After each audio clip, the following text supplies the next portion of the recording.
Good afternoon everyone and welcome to today's WorkSafe Tasmania Month webinar, Early Intervention and Effective Strategy for Office and Manual Tasks Workers to Reduce Injury Risk. I'm Stephanie from WorkSafe Tasmania and also the coordinator of WorkSafe Tasmania Month. I'll also be your moderator for this afternoon's webinar. Before we do get started though, I'd appreciate you taking a few moments to read the following slide about information delivered during WorkSafe Month sessions.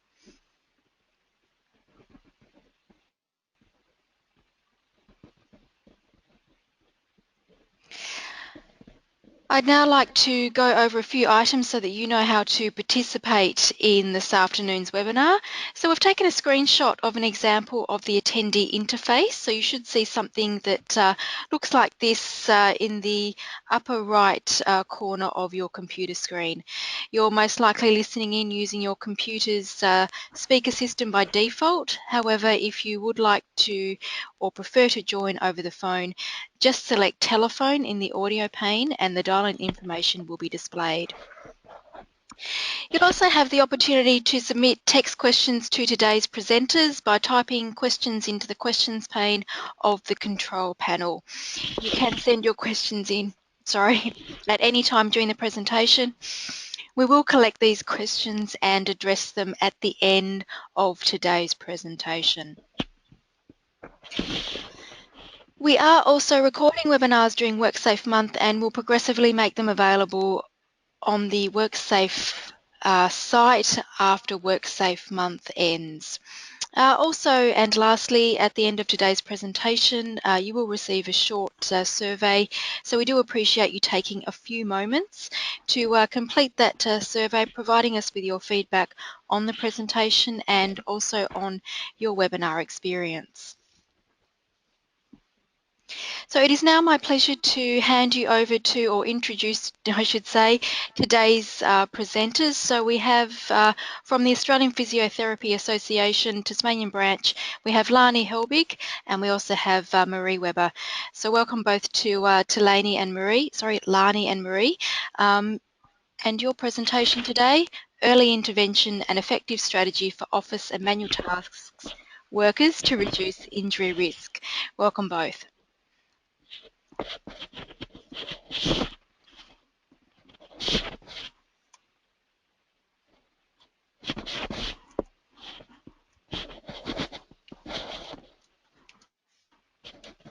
Thank you, Stephanie. Today's presentation is designed to give you some information about early intervention and also designing programs in conjunction with physiotherapists for best outcome.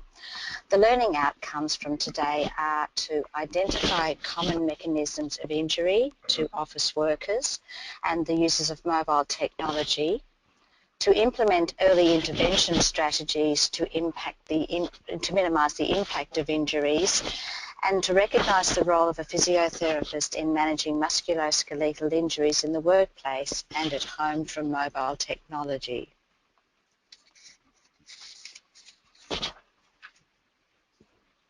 The key points from today's presentation are that risk of physical injury from overuse can be addressed by effective strategies in both the office and the manual environment, that evidence shows that recognising and addressing risk for discomfort leading to overuse is cost-effective, and of course the old adage that prevention is better than cure.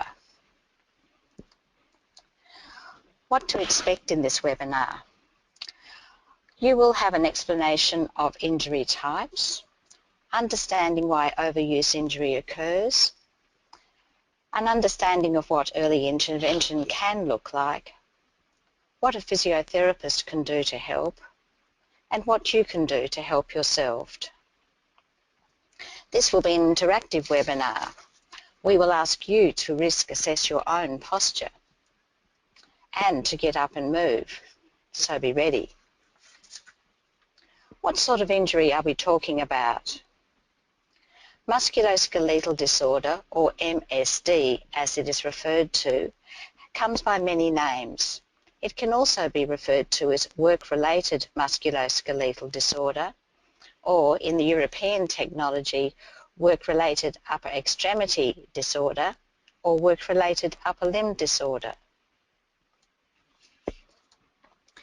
Is musculoskeletal disorder work-related? Some is, some is not. If it is caused or aggravated primarily by the work and the work environment, it is considered work-related. It can be caused by body stressing injuries, overuse injuries, or slips, trips and falls. Why is this a problem? Musculoskeletal injuries are the second largest group of injuries and conditions in the population. They are the second largest cost burden in the Australian health budget, and it is thought that up to 40% of the Australian population carries musculoskeletal discomfort at any one time. What is the cost? Workers' compensation statistics from the Australian Workers' Bureau 2012-13 indicated that injuries plus musculoskeletal disorder made up 90% of serious claims. Comcare compensation statistics identified body stressing injuries and diseases as 45% of claims and falls, slips and trips as 19% of claims. So what is the mechanism of the injury? Musculoskeletal disorder can occur through gradual wear and tear to soft tissues caused by repeated or continuous use of the same body parts, including static body positions. It can be caused by sudden damage caused by strenuous activity or unexpected movements, for example, slips and trips. Or it can be a combination of these mechanisms. If you ask a person experiencing musculoskeletal discomfort, what does it feel like? You may get a wide range of answers. Often people are unable to articulate what the discomfort actually feels like. They may describe fatigue, aching, burning, stinging, stabbing, pulling, tightness, tingling, numbness, pins and needles, and it may be cumulative or combinations of the above sensations, often in more than one body part. The person with the symptom may not be able to distinguish in the early stages between what is fatigue and what is discomfort. The early warning signs are there. Fatigue should ease as the muscles and soft tissues recover after activity. However, when demand exceeds capacity, this will lead to discomfort and risk of MSD. Static loading occurs when muscles work at low levels for periods without rest breaks. Very low levels of muscle activity have been associated with build-up of fatigue and discomfort. Low to the extent where the worker or person suffering the problem may not even be aware of any issue at all with their muscles. A classic example is muscles in the shoulder and the neck area working to support the arm while the fingers and the wrists do the work. People are not aware of the static load operating in this area to control the body part until it becomes uncomfortable. What is the impact on normal daily activities? Work-related or not, there will be an impact on everyday functional activities and quality of life. There can be loss of independence or ability to care for others, and a loss of productivity with presenteeism, where the person attends the workplace but is not fully engaged or productive due to their discomfort. It can also lead to sickness absence.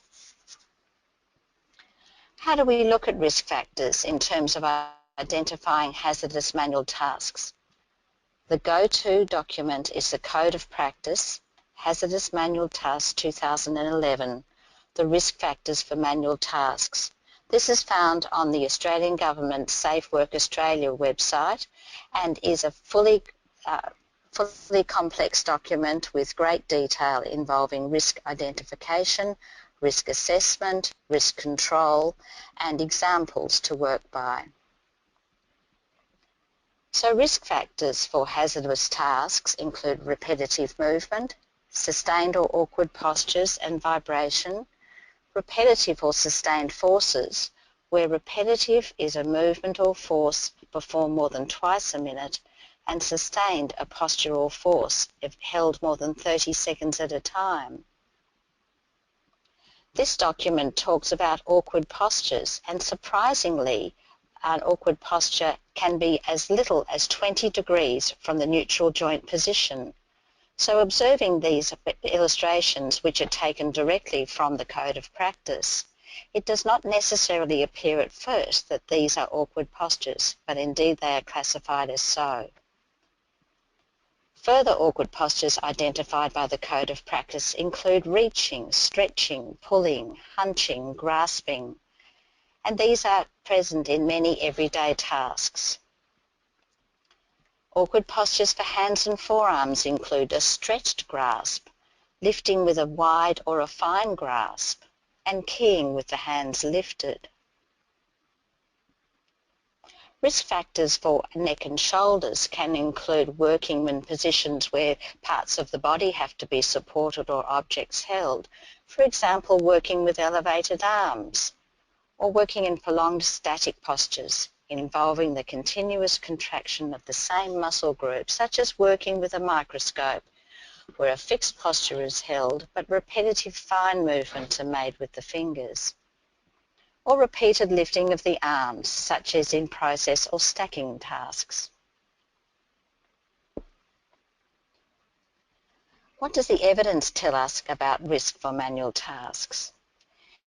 It talks about risks for neck complaints, back complaints, and shoulder complaints in the Code of Practice, and it has common features for neck, shoulder, and back. Common physical features can be lifting 6 to 15 kilograms more than 10 times an hour, or lifting more than 16 kilograms at all, always or often working with the back in an awkward position, and working with the head and neck bent or excessively twisted excessively. Psychosocial factors include intrinsic and extrinsic effort. There are specific risk factors for neck complaints added to what we have discussed already. These can be vibration, that made the hands vibrate in the past week using a power tool, sitting and using a computer for half of the work time, or seated for 30 minutes or more without a break. Additional psychosocial risk factors for neck complaints can be job future ambiguity, verbal abuse with or without confrontations with clients or the public. Additional to the common issues mentioned already for shoulder complaints are repetitive wrist movements for much of the normal working day, or repetitive arm movements, and seated for 30 minutes or more without a break whilst carrying out work, while the psychosocial factors are low social support, low reward, job future ambiguity, and threat of harm or injury. The additional features for low back complaints for risk are pulling and pushing in combination with lifting, and role conflict or threat of physical harm or injury. So to summarise, for office workers, what constitutes a risk for musculoskeletal disorder? Awkward upper body postures, neck, shoulders, wrists, upper back and lower back, prolonged or static postures, sitting for more than 20 to 40 minutes without a break, and the evidence over time is for less and less periods of time sitting without causing problems, and repetitive movements. Now, it's over to you. Okay, well, this is Lani speaking now. It's time for us to have a little scan of our bodies. We're physiotherapists, we like to get you moving. Marie's talked about how important it is not to sit, and we've been sitting for at least 15 minutes, I reckon, without moving. So let's scan down our bodies. Let's check in with your body. Where is your neck? Have a feel of where your chin is. Is it poking out? Are you peering in to the screen to look?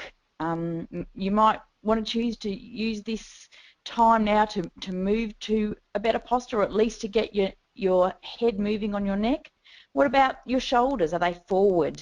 Are they hunched? Your middle back, is it rounded?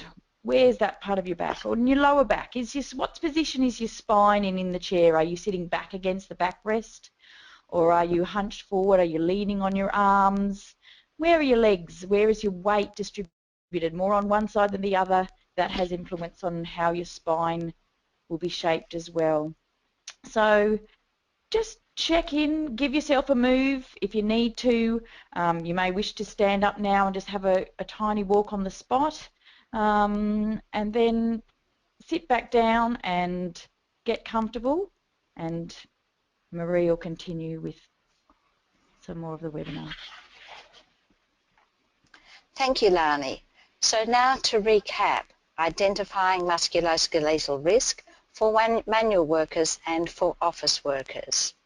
Awkward postures, reaching, stretching, pulling, grasping, hunching, lifting. Static postures, holding positions or objects. The length of time in which this is done. Lifting objects and whether there is vibration involved. And repetitive movement. And psychosocial factors. So where do we go once we've identified some risk for activities? Consider early intervention, an integrated approach by all stakeholders, the employer, the supervisor, the worker and the health professional. Early intervention identifies and responds to warning signs and reports of accidents and incidents in the workplace.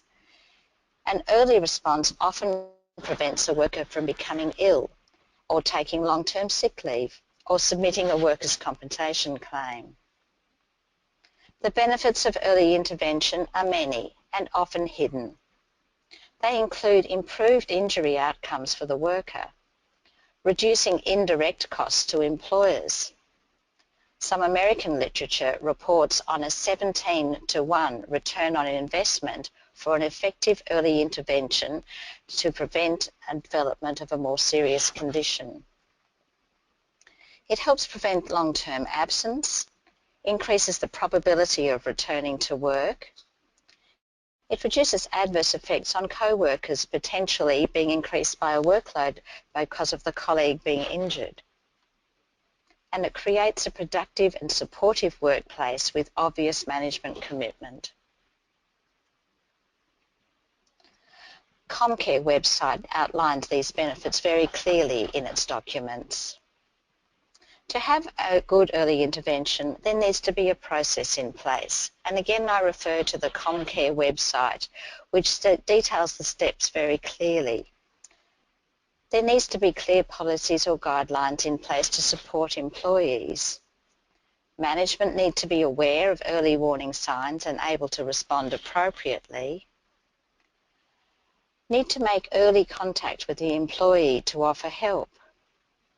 You need to get early and expert assessment to identify the employee's needs and use a consultative approach to continuing at or returning to work, and to provide flexible workplace solutions to support the employee at work.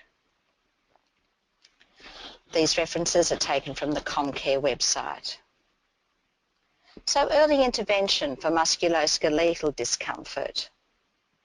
Encourage early reporting of discomfort or near misses.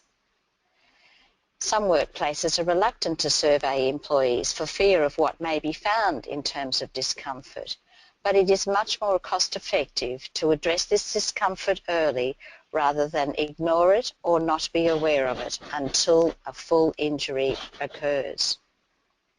The actions involved would be a risk assessment, ergonomic assessment, and considering treatment options. Identifying symptoms can be as simple as a survey, and once again, the Code of Practice on the Safe Work Australia government website has a discomfort survey that could be useful in such a situation. If you're looking for ergonomic assessment, the components to be looked at are looking at physical and cognitive factors, the postures, the movements, the actions, the effort, the design of work, the characteristics of the task, and the work type and the work organisation. the characteristics of the environment, and psychosocial factors. The principles to be used in ergonomic evaluation in early intervention would be firstly and always to comply with the legislative requirements of the jurisdiction, comply with the relevant codes of practice, and the 2011 Code of Practice for Hazardous Manual Tasks would be the relevant code of practice in this scenario, comply with relevant Australian standards, which may be for office desks, office workstations, office chairs, lighting, heat and environment. Use the risk control hierarchy to make sure that recommendations fit with the hierarchy of elimination and modification as preferred engineering controls. Identify and use evidence-based solutions. Use participatory ergonomics so that all stakeholders are engaged, consulted and recommendations made with their knowledge. Using clinical reasoning where there may be more than one option to be able to choose the most effective outcome for the situation. And most importantly, to review and evaluate. It is widely recognised that taking a biopsychosocial approach is the most effective way of providing an intervention. This is an individual-centred model that considers the person, the health problem and their context, biological, the physical or mental health, psychological, recognising that psychological factors influence functioning, and social, recognising that social context places constraints on functioning. This information is taken from the Heads of Workers' Compensation Authority document. The Heads of Workers' Compensation Authority recommends the biopsychosocial approach, and this approach forms the basis of the World Health Organization classification for function, disability and health, and this is accepted as the framework for disability and rehabilitation. The biopsychosocial approach is fundamental to better clinical and occupational rehabilitation management. Again, taken from the Heads of Workers' Compensation Authority website. So why might you consider early treatment for somebody with a musculoskeletal disorder? The benefits of early treatment are that early activity improves pain and stiffness. Early treatment can speed return to work. Early treatment does not increase complications or lead to residual symptoms. Early treatment may lead to less treatment consumption overall. And in general, resting injured upper limbs delays recovery, and ignoring symptoms may result in them worsening. So, to recap, for musculoskeletal order, what to do? Encourage early reporting of discomfort, injury or near miss. Provide a risk assessment. Consider an ergonomic assessment. Consider, is treatment needed? Is the injury or condition work-related or not? Consider the potential negative impact on the worker and the workplace. Many enlightened workplaces will seek advice for a non-related musculoskeletal disorder, being aware that this may well impact the worker's ability to perform their tasks and may lead to further problems. Now over to Lani again. Time to avoid those static postures and get up and move.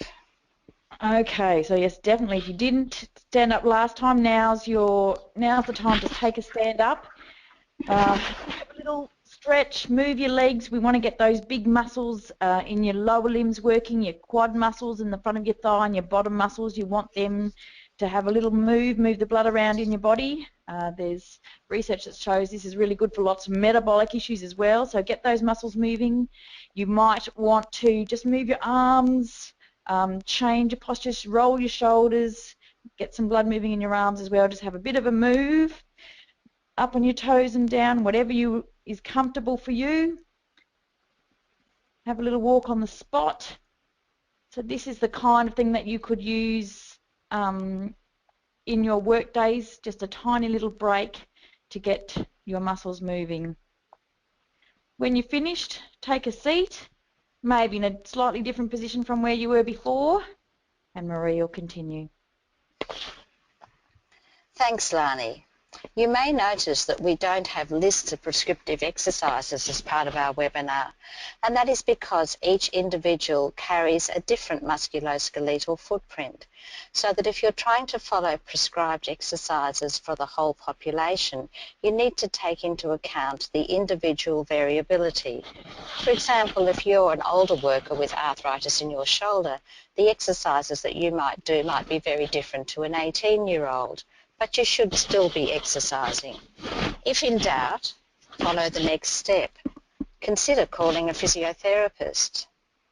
A physiotherapist is able to prescribe suitable exercise based on a sound knowledge of the musculoskeletal context of the person.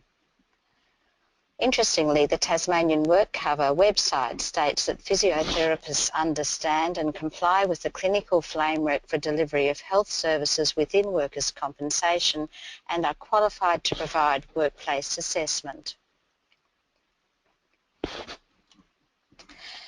Early intervention can involve the role of physiotherapy.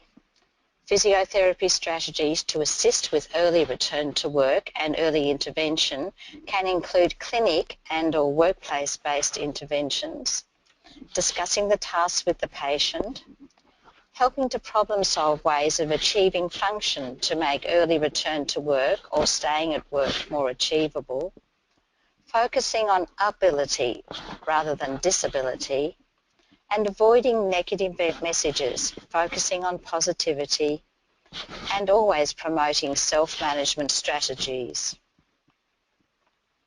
Physiotherapists understand the biomechanics of the body, the pathology of injury, and the effect on body and function. They recognise what is normal movement and what is not, and the impact of one injured body part on the remainder of the musculoskeletal function of the body. Physios can provide recommendations in the clinic or in the workplace, and this is functional advice and treatment to restore movement to normal and thus minimise risk for further injury. In the clinic, the physio will measure and demonstrate the effectiveness of treatment. They will empower the injured person to manage their injury. They will assist workers to be able to self-manage any further musculoskeletal issues. They will use a biopsychosocial approach and implement goals focusing on optimising function, participation and return to work or being maintained at work, and base treatment on the best available research evidence.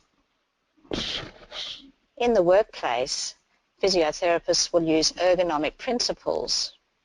They will advise to achieve neutral postures and normalised movement. They will empower the injured person to self-manage their injury, educate regarding minimising further risk of musculoskeletal disorder, and implement goals focusing on optimising function, participation, and return or maintenance at work. And of course, adopting a biopsychosocial approach involving all stakeholders.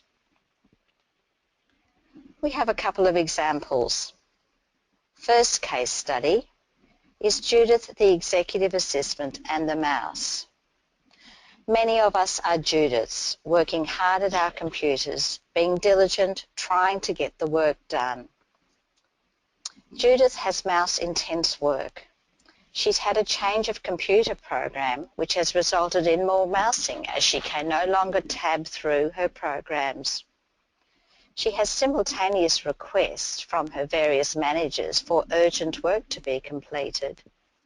Her work is deadline sensitive. She skips breaks to try to achieve the outcomes as required.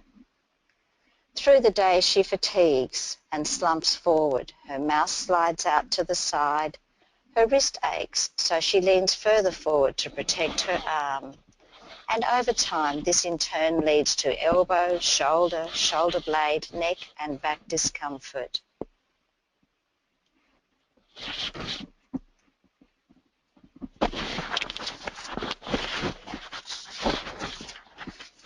What can be done to assist Judith?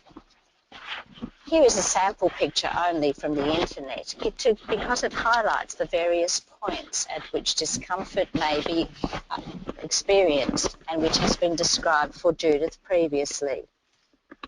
Some of the risks identified in this illustration are the awkward and static postures of the shoulder rounded and forward, the elbow straight, the wrists lifted, the hand in a claw position over the mouse, the right side of the body rotated compared to the left, and the head slightly forward compared to the neck.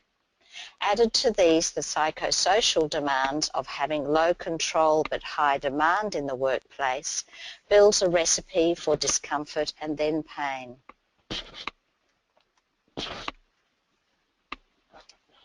What can be done to assist Judith?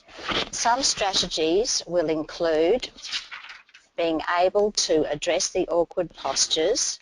But first of all, in terms of the bigger ergonomic picture, what should happen is that Judith should speak with her supervisor and manager in order to assess the workload. Is it reasonable, or is it something that she needs to be able to modify over time? In addition to being able to modify her workload if this is needed, Judith will also need to have her work design reviewed, and she will need to be able to be educated about ongoing self-management of her discomfort, so that if her workload can be modified so that all her deadlines do not occur simultaneously, and if she can achieve neutral postures with relaxed supported sitting, neutral neck, shoulder and mouse close, if she can achieve microbreaks to break up the static posture and achieve normal movement frequently through her workday, and if she can get up and move often, she may find that her symptoms resolve to a large extent. There are many strategies for implementing these in ergonomic terms. You will all be aware of many different sorts of keyboards and mouses that are out there to be able to make a better working posture overall. However, if after implementing all these strategies, Judith continues to experience discomfort, she may need to have treatment. Physiotherapy treatment can address the awkward posture of the shoulder, and if there is a muscle imbalance between the posterior shoulder muscles being stretched and the anterior or front shoulder muscles being contracted, for example, which often occurs, the physiotherapist will be able to identify this and teach Judith some strategies for managing this and preventing for the long term. So recapping, musculoskeletal discomfort and early intervention in the office. We need to avoid sedentary work risk and sedentary lifestyle risk. We need to stand up, to sit less and to move more, knowing that exercise is not protective against the negative effects of prolonged sitting, and prolonged sitting is associated with risk of metabolic disorders and chronic disease, as well as musculoskeletal order. So recapping, early intervention in the office. Avoid awkward postures. Avoid peering to the screen, hunching the back, perching on the chair, lifting shoulders and wrists. Avoid prolonged postures. Take regular micro breaks, 30 to 60 seconds every 10 to 20 minutes to move in a comfortable way, and get up and move after every 20 to 40 minutes. And report any discomfort or ongoing discomfort early. I'm sure when we turn on our computers in the mornings, we all sit in a perfect ergonomic sense, beautifully positioned, ready for the day's work. But how many of us within 10 or 15 minutes have turned into one of the postures that you can see on your screen now? Taking pause breaks is really important.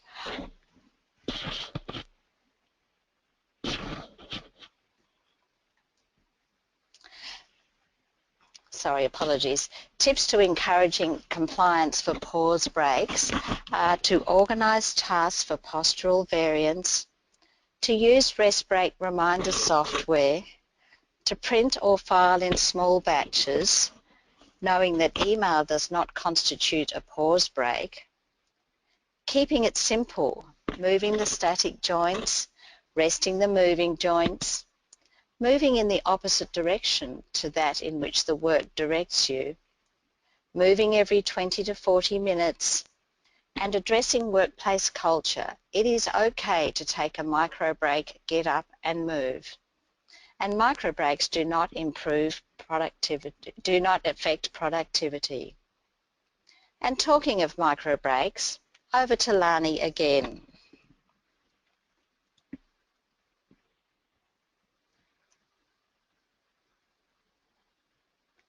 Okay, it's time for you to get up and move again. Let's try some little micro pause exercises. Tiny shoulder rolls, picking your shoulders up, rolling in small circles and dropping down. Try one shoulder and then the other shoulder and both together. Shoulder blade squeezes, stretching your shoulder blades together so that you can feel the front of your chest opening and the area between the shoulder blades tightening. Shoulder shrugs, bringing the shoulders up to the ears, gently holding and letting go. Fidget and wriggle. Try doing the opposite movement to what your work requires, remembering that micropause breaks do not affect overall productivity. You can stay standing if you wish as we continue the presentation. Early intervention for manual tasks. Similar to office-based work, first always risk assess, using the risk control hierarchy to make sure that you identify engineering or other factors to eliminate or modify risk. Suss out the task. Assess the task to identify the risk factors. Rotate tasks to avoid any prolonged activity on any one task. Consider the match between the worker capacity and the demands of the task. And consider warm-ups prior to starting physical work. Make adjustments for older workers. Our second case study is for Mike the Parcel Courier. Mike starts work at 4 a.m.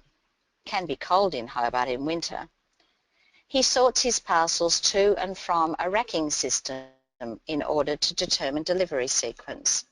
He loads the parcels into the van. So by the time he loads his parcels, he has already handled them 3 times. He has repetitive lifting and handling into and out of the van in a confined space.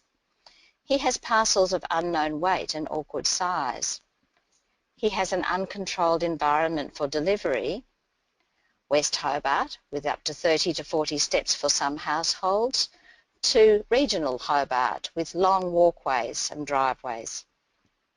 He has paced work with a KPI requirement of delivery by 11:30 a.m.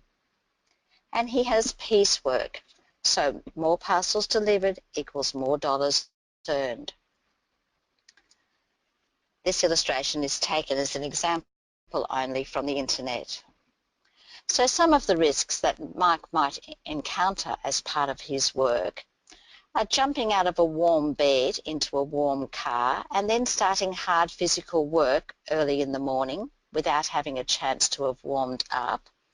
Literature tells us that the body is more susceptible to injury in the lower back after long periods of sitting or lying with sudden activity occurring. His repetitive lifting in and out of the van and the parcel racking system may place strain on his hands, wrists, elbows, neck, shoulders, upper and lower back. He may be at trip, slip and fall risk if he is carrying heavy objects and is not able to see clearly. And he has the psychosocial pressures of needing to get the work done by deadlines. So what are some of the strategies or interventions that might help Mike? Talking about the design of his work with his supervisor or employer. Perhaps the workload has increased significantly and perhaps the employer is not fully aware. Reviewing the design and the flow of work. Is he double or triple handling? Could we eliminate or modify some of the lifting? Could he use load shifting equipment or a better design and layout of the parcel racking system? Can he be educated in self-management for dynamic risk assessment? As he moves through his day, every delivery point is potentially different, so he will need to be very clear about identifying risk at each area. Can we use targeted specific manual handling task training after using the risk hierarchy to address tasks? Manual handling training in a generic form has been shown not to be efficient. However, once ergonomic interventions of elimination and modification have been undergone, targeted task-specific training with practice and consultation can be helpful. Should Mike be doing some pre-shift warm-ups to prepare his lower back for the sudden onset of activity? And could he do some microbreaks during the shift to achieve normal movement and keep the rest of his body active from the continuous forward lifting and movement activity of his work? If he developed discomfort despite all these interventions, perhaps he would consider being referred to a physiotherapist for assessment of his muscle strength and condition and some advice to keep him strong and fit for his job. And now the future is here. We have rapid technological change impacting all areas of work. The technology is used by increasing numbers of workers. It may require handheld devices additional to usual tasks, and it may allow or require working out of standard hours. This future technology is bringing with it a whole raft of new risks. We estimate 300 million tablets in use in 2015. We know that mobile gadgets introduce new ergonomic problems. And we know that the ergonomic advice for these gadgets needs to be given, but there is lack of sufficient research. Rapid evolution with constant changes means that there is no one right answer. Physiotherapists are able to use their basic principles and knowledge of anatomy, biomechanics, and injury management and normal movement to be able to use clinical reasoning and first principles to give sound advice. We have a whole new terminology: iPad neck, text to thumb, smartphone zombies, head down tribe, and all sorts of potential musculoskeletal risk emerging, from head down with neck flexion to situational awareness issues. We're aware that when texting, most of the population has the head in a forward position, placing hugely increased loading into the small structures of the neck. And with tablet use, we know from Basavada that when texting and using tablets with the neck in a flex position compared to neutral, there's a 3 to 5 increased strain on the neck muscles. Have a look at the picture on the right. Is this you relaxing at home in the evening? So early intervention for laptop use and outside the office. Where is the laptop being used? How and how much? Are you sitting on the couch at home with the laptop? Are you sitting in a hunched or banana back position, looking down to the laptop or tablet on your knee?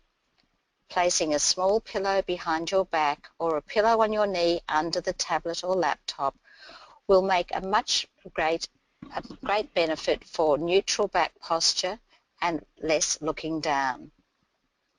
At home, consider using the laptop on the kitchen bench, or perhaps on a chopping board on the bench if you're tall. For standing. At work, try linking the laptop to the PC or use a rider with a separate keyboard and mouse. With screen heights, avoid looking up. Use a downward gaze, but if looking directly down and tilting the head forward, use a small riser. Avoid raising the shoulders for the keyboard. Hands should be level with the forearms at or slightly lower than the elbows. When using laptops and tablets, take regular micro breaks every 15 minutes and get up and move often.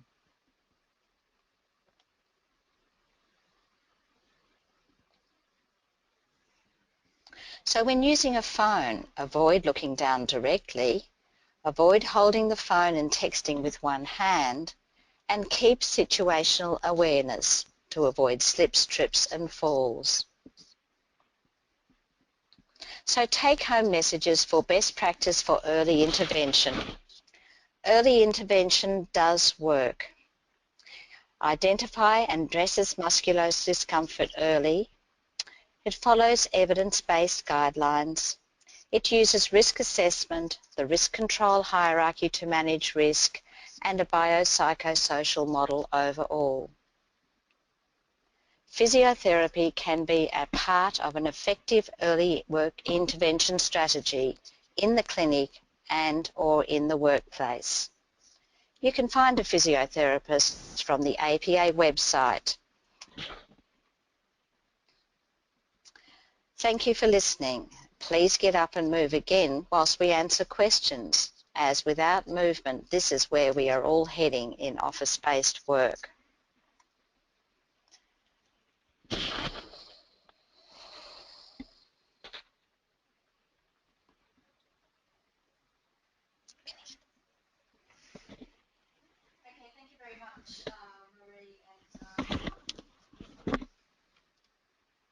It helps if I take myself off mute. So thank you very much, Lani and Marie, for this afternoon's presentation, Early Intervention and Effective Strategy for Office and Manual Tasks Workers to Reduce Injury Risk. So there is time now if anyone would like to submit any questions to either Marie and Lani. So please do submit those questions in the questions pane in the control panel on the right-hand side. So one question that has come through, Lani and Marie, is it possible to get a copy of the presentation so that we have access to the appropriate links? Thank you, Stephanie. It's Marie. I'll answer the question. I understand that this presentation is going to be loaded onto the WorkSafe Tasmania website over time and will be available. So perhaps I'll just flick back to Stephanie to address that. The question being, is it going to be available so that the people can get the links to the references on the presentation, Stephanie? Yes, as mentioned at the start, the webinar has been recorded and the presentation will be made available following WorkSafe month, but I could additionally send out the links if you were both happy for me to do that. I can do that. I'll send out not the whole presentation, but I can send out certainly the links that or the references that were mentioned in Lani and Marie's presentation.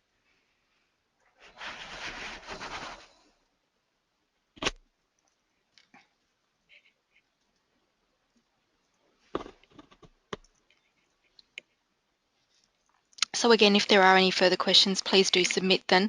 While we are sort of wrapping up the presentation this afternoon, I will remind people that Friday is the last day of WorkSafe Tasmania month. We are ending the month this year with a run around the Hobart Rivulet. So do have a look in the WorkSafe Tasmania month program for that event, plus any other webinars that we are running right up until Thursday. An additional question that has come through. Lani and Marie, what are your thoughts on sit-stand workstations? Oh, thank you, Stephanie. It's Marie. I'll answer this question. Sit-stand workstations are definitely the flavour of the month. People providing ergonomic interventions and assessment get asked for these all the time. And certainly from a physiotherapy point of view, a sit-stand workstation to facilitate standing and moving through the day is desirable. However, a sit-stand workstation is not necessarily the sole answer to any particular issue, because it requires commitment and behaviour change from the person to use the sit-stand station. A sensible approach for a physiotherapist would be instructing or discussing with the worker about opportunities for standing through the day. We call this opportunistic standing, and very often 5 minutes, an hour or more can be found through simple things like taking micro-pause breaks, standing for a few seconds every 10 to 15 minutes. For example, standing when talking on the phone, standing when talking to colleagues, standing when reading hard copy, standing in meetings. In fact, we encourage people to be standing champions in their workplace with or without sit-stand stations. My advice about a sit-stand station would be that if there is no real opportunity for the person to introduce their own regular short standing breaks through the day, because perhaps their work is 100% screen-based with no other tasks, then this may be something that could be considered. But I would just like to stress that just providing a sit-stand station on its own is not necessarily going to result in good behaviour change. If the person has a musculoskeletal condition such as a serious low back or hip problem, sometimes standing is recommended over sitting, but this would be a specific instance requiring a full assessment and conversation with the treatment providers. So over time, I'm sure that we will see more and more standing stations coming into workplaces as the price comes down and the availability increases, and of many different models, from retrofitted desktop stations to the electric adjustment stations. But at present, my advice would be to workers to look for every opportunity to make changes themselves, and then consider a sit-stand station if they have not been able to introduce any changes through their current tasks. Okay, thank you very much for that, Marie. And with, I guess, no further questions that have come through, again, I thank Marie and sorry, I thank both Marie and Lani from the Australian Physiotherapy Association Tasmanian branch for this afternoon's webinar, Early Intervention and Effective Strategy for Office and Manual Tasks Workers to Reduce Injury and Risk. I do also remind people that once you do leave today's webinar, you will receive a survey on the presentation, so we would appreciate you completing that and providing us with your feedback. And on behalf of WorkSafe Tasmania and our presenters today, we thank you as well for joining us and hope that you have a good rest of the day and that it is a safe and a healthy one. Thank you, and thank you, Lani and Marie.